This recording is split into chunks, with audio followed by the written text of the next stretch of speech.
I'm going to share with you the only framework you need for success. It's the exact same framework Elon Musk uses to solve billion-dollar problems and all of his companies. I was able to steal some aspects of that framework, and I discovered it after working with some of the biggest names online and watching how they operate behind the scenes. And it's what helped me go from making $2,000 a month as a pharmacist to closing over $7 million in sales this year alone. So here are the 5 steps that changed everything for me. Starting with number 1. It was back in 2018 when Tesla was going through what Elon called production hell. Tesla was trying to hit 5,000 new cars every week, but they were stuck at a mere 2,000. Everyone was working the 12-hour days, sleeping on the factory floor, and still not hitting targets.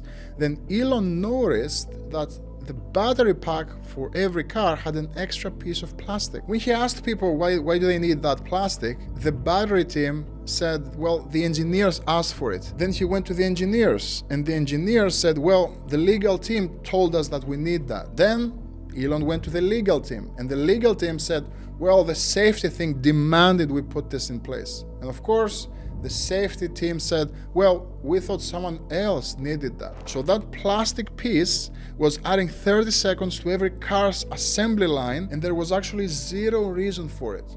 Multiply that by 5,000 cars per week, and they were wasting 42 hours of production time every week for something no one could justify.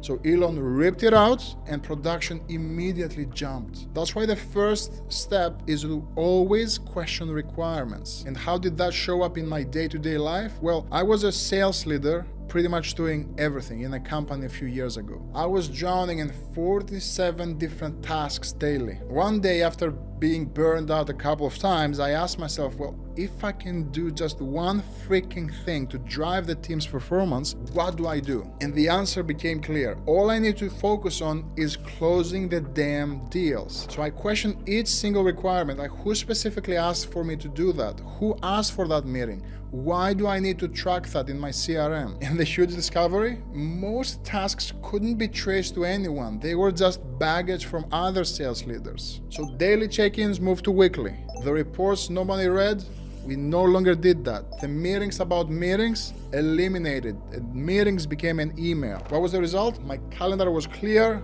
I went all in closing and coaching the team, and revenue tripled. You see, this isn't about doing less work. This is about focusing on the activities that get the most results. And all that came from being able to question the requirements, like why the hell am I doing this today? So here's how to do it too. First, run the 5 whys test, which means ask why 5 times until you hit a first principle, meaning that you can't go any deeper with a subject. So ask yourself, why do we need this? Because compliance requires it. Why does compliance require this? Because we're doing an audit. Well, why does an audit need this requirement? Well, because we always did it that way.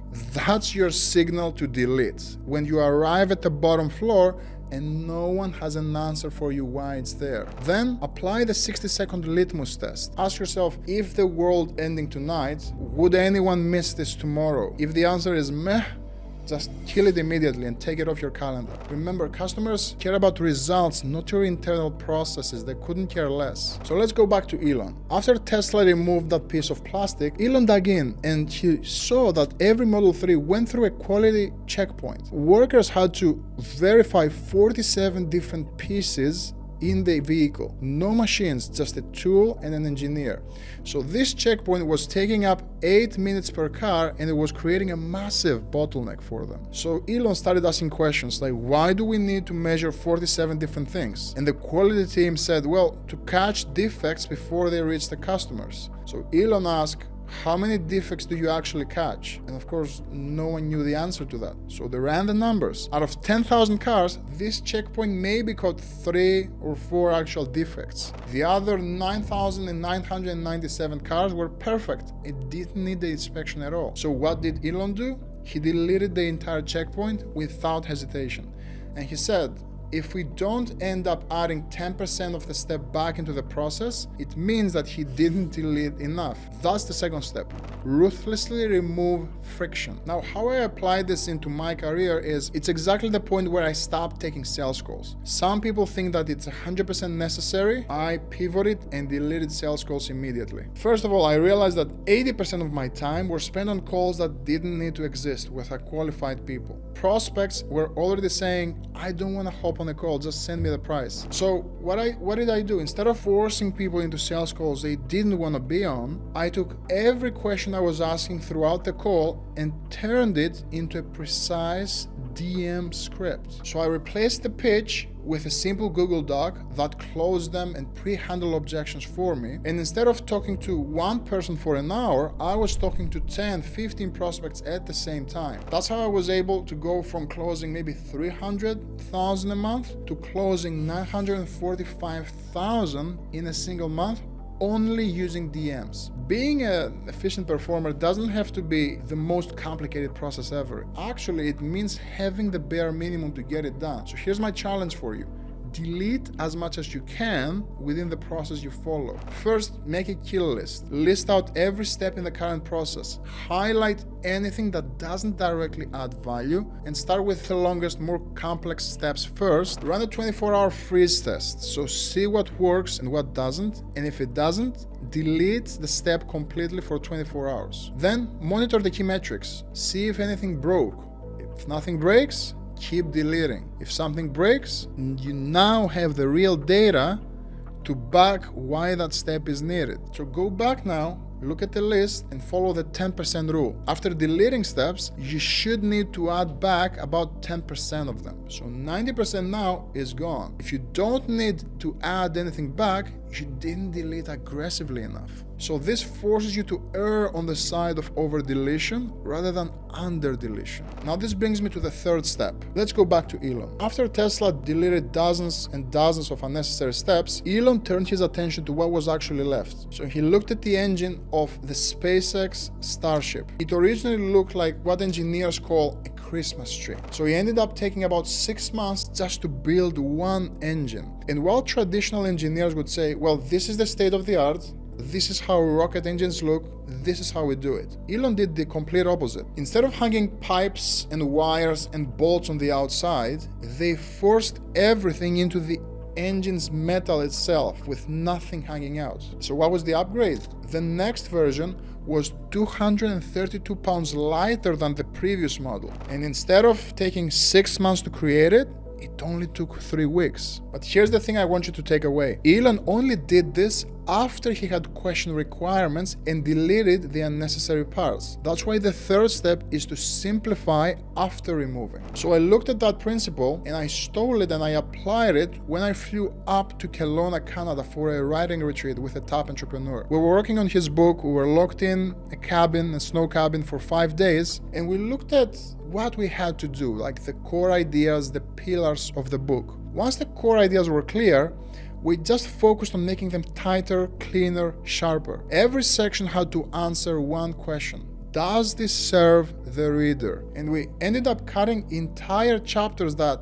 sounded smart, but adding no value at all. We brought all the edits into one document so we can see the full picture, and we grouped similar content, killed repetition, and trimmed a lot of the fat. So what normally takes 6 months to do, it was all compressed in 5 days. Now that book went on to become a bestseller, not because that we added more, but because we simplified what mattered most for the reader. Optimization can only work when you're polishing the right thing. And once you have eliminated what needs to be removed, start simplifying everything. So here's how you can do it too. First, look for opportunities to merge steps together. So can 2 meetings become one? Can 3 tools be replaced for just 1 tool? Every combination multiplies your efficiency. Then shrink the specs. So reduce the word count, part count, tolerance until something breaks. Then back off 10%. If it's still broken, back off 10%. Then focus on the path of least resistance. Map the natural flow of your process and see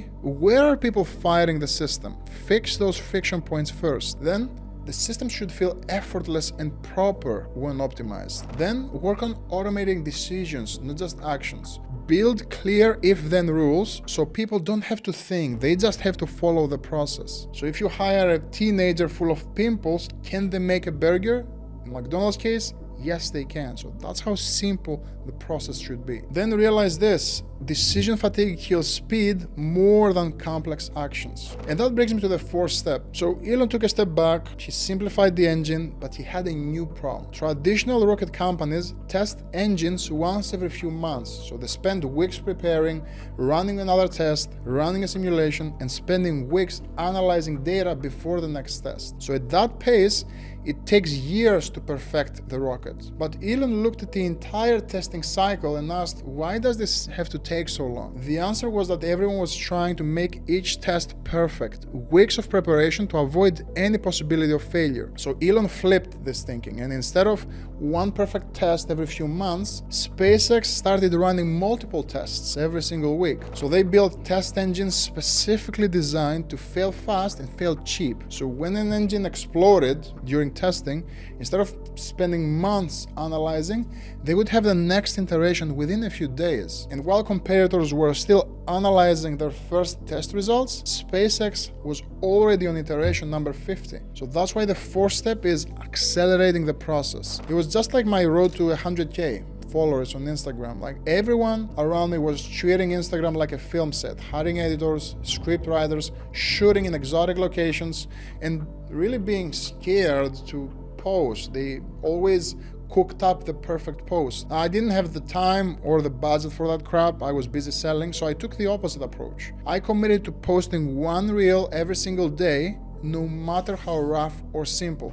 I didn't chase virality, I didn't know what that was. I just chased the data. But what I promised myself is, with every single post, I would try to improve by 1%, nothing else. So every new post was a new test, a new hook, a new format, a new angle, and most of them flopped, but I kept going. After 500 reels, one finally hit. 25 million views, 55,000 followers for one single post. While others were perfecting their first 5 videos and probably stopped posting, I was iterating the number 300. That's the power of speed. It multiplies your feedback, which multiplies your progress and your results. So here's how you can do the same. First, shrink your batch size. Instead of shipping 10 futures at once or testing 10 offers at once, ship one future 10 times. Stress test the offer right away. Instead of one monthly review, do weekly check-ins. Smaller batches will give you faster feedback and quicker iterations. Also, set a new heartbeat. If you currently do something weekly, try doing it daily for once. If you do it monthly, try weekly. So force yourself to compress timelines until you find your breaking point, and then you can pull back. Optimize for iteration, not perfection. Build learning prototypes designed to fail fast and cheap. So